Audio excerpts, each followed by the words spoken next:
Você vê bonde aqui no Rio de Janeiro, na Praça Seca, com 20 homens de fuzil. Como é que você tem que tratar essas pessoas? Pedindo para levantar as mãos, dar uma florzinha para ele, ou atirar? Você tem que atirar. Se não atirar, não vai resolver nunca. Se o bandido lá tá com 7,62 atirando, o policial por lá de cá tem que ter uma .50.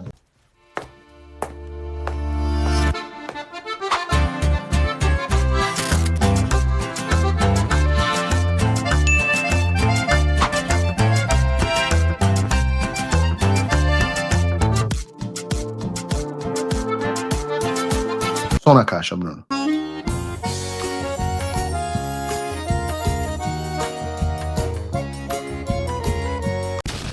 Eu peço a você que crave o dedo no like. Se você não cravou o dedo no like e não se inscreveu no canal até agora, meu Deus, esse é o dia. Esse é um programa que ninguém perde, nem mesmo os jornalistas da velha mídia. Por isso que você tem que mandar o programa em todos os seus grupos, mandar, republicar nas redes sociais, apertar o botão do retweet, mandar para os amigos e para os inimigos. Afinal, esse é o Paulo Figueiredo Show. Brasilinas e brasilinos, você piscou e pronto! O Lula saiu da Malásia achando que estava surfando na maré internacional depois de fazer pose ao lado do Donald Trump e quando voltou para o Bananil, percebeu que o país está pegando fogo. Literalmente, a segurança pública virou o maior pesadelo do governo. O presidente achava que ia fechar a semana comemorando o selfie em encontro diplomático e acordou tendo que explicar por que o crime organizado virou o quarto poder da República. Pois é, o presidente do amor e da conciliação agora está cercado por facções, por CPI, por aliados traindo e por William Bonner dando bronca ao vivo. Parece um episódio da série Narcos, escrito pela Janja e dirigido pelo Didi Mocó. A pedra no sapato de grife de Lula já começa com um projeto de lei simples, equiparar o PCC e o Comando Vermelho a grupos terroristas. Algo que qualquer pessoa normal leria e diria: faz sentido. Mas no Bananil de Lula e Chanderleia, nada é simples, principalmente quando envolve bandido. O Congresso, que costuma dormir até quarta-feira e acordar só para votar aumento de fundo eleitoral, dessa vez está acordadíssimo, com a faca nos dentes, pronto para aprovar o projeto. Do centro à direita, todo mundo junto e misturado, e até petista envergonhado pode votar a favor. É aquele momento raro em que a maior parte do Brasil todo pensa a mesma coisa. Traficante é terrorista, sim senhor. Mas o governo Lula é contra, e a justificativa vem do ministro da Justiça, o nosso novo professor pardal da Constituição, Ricardo Lewandowski, que explicou: não podemos confundir as coisas. Terrorista é quem tem inclinação ideológica. Traficante é só quem vende droga e mata gente. Ah, bom. Então quer dizer que o sujeito que domina território, derruba helicóptero, impõe toque de recolher e desafia o Estado não é terrorista, é empreendedor social. Stalinácio, o eterno defensor dos oprimidos, agora tem que escolher entre seu instinto de proteger os bandidos ou se queimar de vez com o povo. Se vetar o projeto, o Congresso vai derrubar o veto e ele sai humilhado. Se sancionar, vai parecer que se rendeu. Ou seja, o bebum de Garanhuns está num beco sem saída e o beco é controlado pelo Comando Vermelho. Para piorar o enredo, ninguém esqueceu da pérola que Lula soltou outro dia, que os traficantes são vítimas dos usuários. Os usuários são responsáveis pelos traficantes, que são, vítimas dos usuários também. A frase soou como se ele estivesse lendo uma cartilha do PSOL escrita num curso de sociologia em Cuba. Enquanto o povo toma tiro na cabeça indo trabalhar, o presidente acha que o problema é o consumidor, não o traficante. É o famoso "a culpa é do cliente, não do produto". E se a coisa já estava feia para o Nove Dedos, veio o aliado Davi Alcolumbre com o golpe de misericórdia, quem diria? O presidente do Senado anunciou a instalação da CPI do crime organizado, uma bomba relógio no colo do governo. E olha que foi ele mesmo quem disse que a CPI vai investigar milícias e facções como o PCC e o Comando Vermelho. E sabe quantos senadores do PT assinaram o pedido da CPI? Nenhum. Zero. Nem um mísero nome. Coincidência? Acho que não. O Planalto já está em pânico, porque todo mundo sabe onde esse fio puxa. Uma CPI dessas pode mostrar o que ninguém do governo quer que o povo veja. As conexões políticas, os contratos, os blindados que somem quando é para enfrentar bandido, mas aparecem quando é para perseguir bolsonarista. E aí veio o ponto alto da desgraça. A denúncia de que o governo federal se recusou a colaborar com a operação no Rio. Cláudio Castro, o governador, pediu ajuda, pediu blindado, pediu fuzil, pediu tudo. E o que recebeu? Silêncio.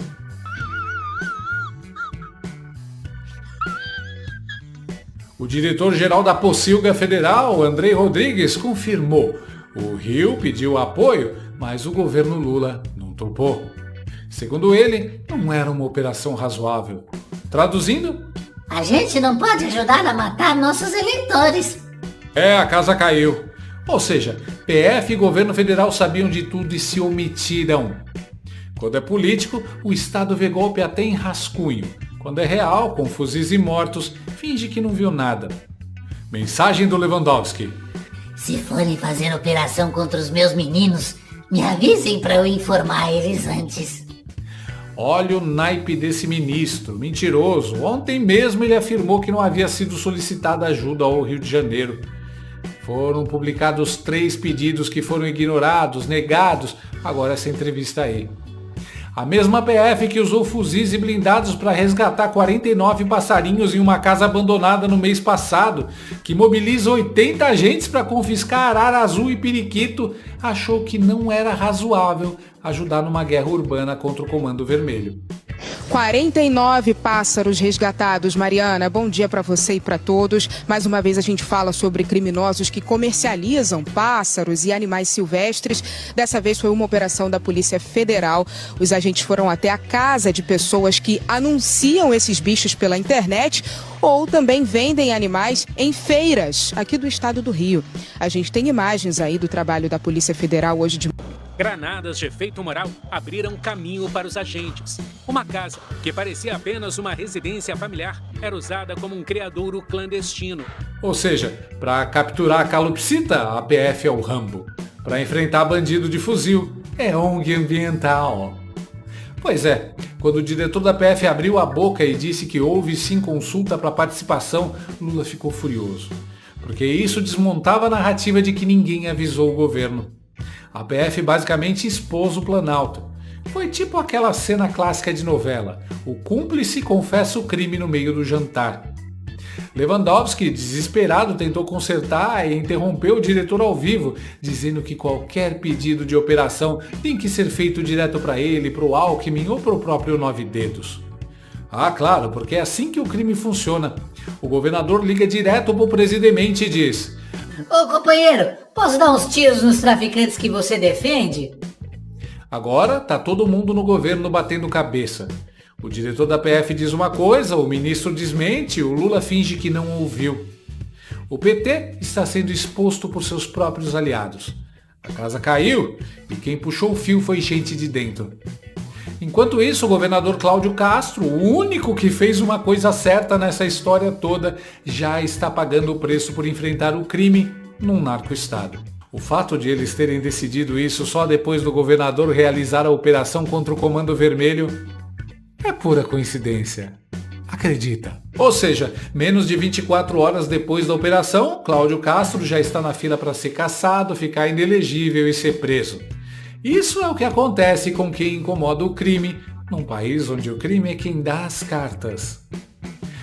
As ONGs do crime organizado agiram rápido, hein? Só falta a Globo agora colocar no ar o Traficante Esperança. A história comovente de quem só queria a paz e o controle da comunidade. Tá ficando difícil até disfarçar. A turma do amor, empatia e direitos humanos virou uma verdadeira organização transnacional de proteção ao crime.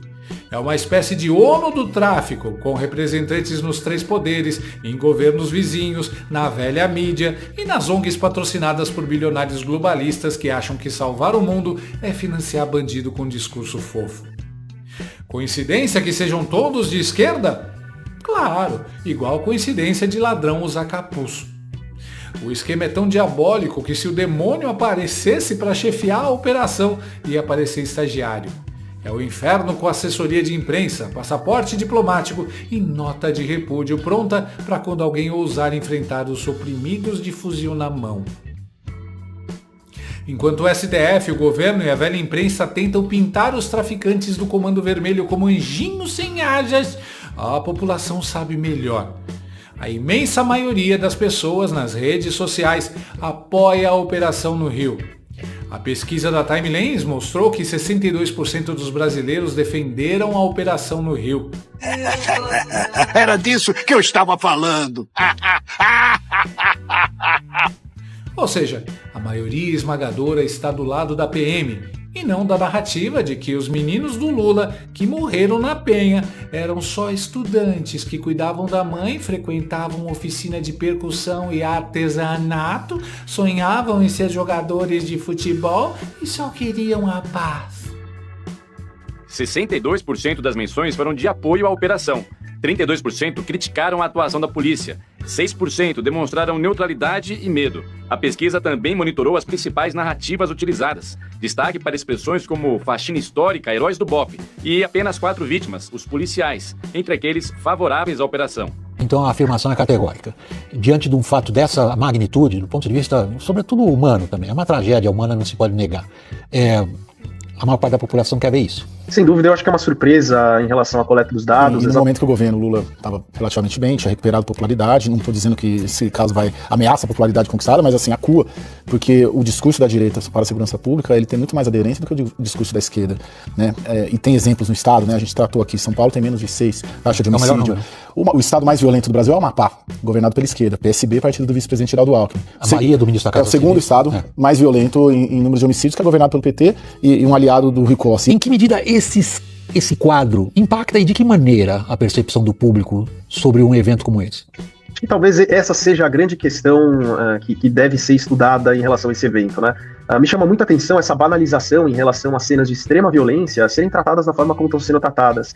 E, de um lado, existe uma certa comemoração em relação a algumas dessas cenas, então isso é uma coisa que choca bastante, chama bastante atenção. Me assusta muito ver esse bem feito, me assusta muito ver do ponto de vista qualitativo que as pessoas estão banalizando ou estão trocando efetivamente essa ideia de que eu topo a violência contanto que eu gere segurança, e essa violência ela pode ser desmedida, ela tem que ser simbólica, ela tem que ser um ato extremamente agressivo. E isso eu posso te falar assim, eu não consigo tirar um número com precisão agora, mas talvez eu possa fazer essa análise em algum momento. É muito expressivo, tá? É muito expressivo o número de pessoas que aplaudem a violência simbólica desse evento. Isso, pra mim, talvez seja o elemento mais preocupante, que mostra essa preocupação de segurança pública e vai criando essa noção de que a gente deve fazer isso. Me assusta! O analista, que mostra claramente seu lado, é incapaz de se colocar no lugar do cidadão comum. A cara dos jornalistas da CNN dando a notícia foi um espetáculo à parte. Parecia velório de traficante com trilha sonora do Coldplay.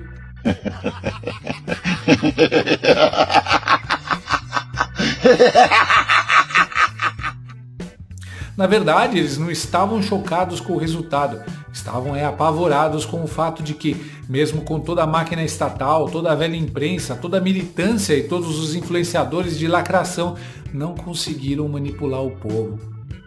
É o tipo de derrota que, mais do que doer no bolso e na urna, dói no ego. Também é uma tragédia humana, não se pode negar. William Vac piscava em código Morse pedindo socorro. Pelo jeito, Bolsonaro tinha razão. E na Globo, o desespero foi tanto que, pela primeira vez em muito tempo, eles resolveram falar a verdade. Sim, em pleno jornal nacional. Depois de décadas defendendo o bandido em nome dos direitos humanos, até a Globo percebeu que a maré virou. O William Bonner Show mostrou que a PF confirmou o pedido de ajuda e que o governo federal não colaborou. Ou seja, a Globo acabou fazendo o que nunca fez, expôs o Lula. No dia seguinte à operação policial contra o Comando Vermelho, Dezenas de corpos encontrados na mata são levados para a Praça da Penha. E o número oficial de mortos salta para 121. A polícia afirma que atraiu os traficantes para a rota de fuga na mata para proteger inocentes nas ruas da comunidade. E que apreendeu 118 armas. Mas o chefe da facção escapou. O governo estadual divulga imagens de pessoas despindo cadáveres de uniformes de combate. O diretor-geral diz que a Polícia Federal analisou os planos e avaliou que não poderia participar da operação. Houve um contato anterior do pessoal da inteligência da Polícia Militar com a nossa unidade do Rio de Janeiro para ver se haveria alguma possibilidade de atuarmos em algum ponto nesse contexto. A nossa equipe entendeu que não era uma operação razoável para que a gente participasse. O Estado do Rio e o governo federal anunciam um escritório emergencial contra o crime organizado. Veja agora no Jornal Nacional. A Globo agora tenta se descolar do Planalto para salvar a própria pele. Percebeu que ser vista como defensora do tráfico pega mal até para quem mora no Leblon. Olha, se matar alguém, foda-se! E tem mais, essa reviravolta não é coincidência. Tem cheiro de efeito Trump no ar. Desde que o presidente americano desembarcou no Sudeste Asiático e começou a mandar recado, muita gente ficou nervosa no Projac. A Globo sabe que pode sobrar para ela, seja por conta da Lei Magnitsky, que investiga violações de direitos humanos, ou pela Seção 301, que analisa empresas coniventes com regimes corruptos e autoritários. Não é segredo para ninguém que as maiores estrelas da emissora têm laços estreitos com traficantes, desde receber suprimentos para o quarto do pó até receber ex-chefes do tráfico em festas. O jogo virou e o Planalto percebeu tarde demais. O governo, num primeiro momento, tentou vender a Operação do Rio como fracasso, dizendo que foi violenta, sem inteligência, exagerada. Mas a reação popular desmontou a farsa. Me permita, por favor. Lula, que já foi o rei do improviso, agora parece um Waze desatualizado. Não sabe para onde ir e ainda reclama da rota. Tá perdido. Perdeu o controle do Congresso, da PF, da narrativa e até da Globo. E, como todo político perdido, vai tentar surfar na onda, fingindo que sempre apoiou as operações. O mesmo Lula que chamava traficante de vítima até outro dia. Pelos traficantes que são, vítimas dos usuários também. Lula quis ser o líder da conciliação, mas virou o gerente da bagunça. Tentou posar de estadista, mas acabou como síndico do condomínio do Comando Vermelho. E no fim, a própria Globo, sua eterna babá midiática, resolveu deixá-lo chorar sozinho no berço da bandidolatria. O rei está nu e quem apontou isso agora foi a sua própria corte. Bem-vindo ao Bananil, onde o crime organizado tem mais estabilidade que o governo. E aí, o que você achou dessa história toda? Deixa aqui nos comentários a sua opinião, o tio Pavê quer muito saber o que você pensa. Se gostou do vídeo, já sabe, deixa o like, se inscreve no canal e ativa o sininho para não perder as notícias mais bombásticas da semana. Porque aqui, a verdade não se esconde, a gente mostra tudo. Até o próximo vídeo.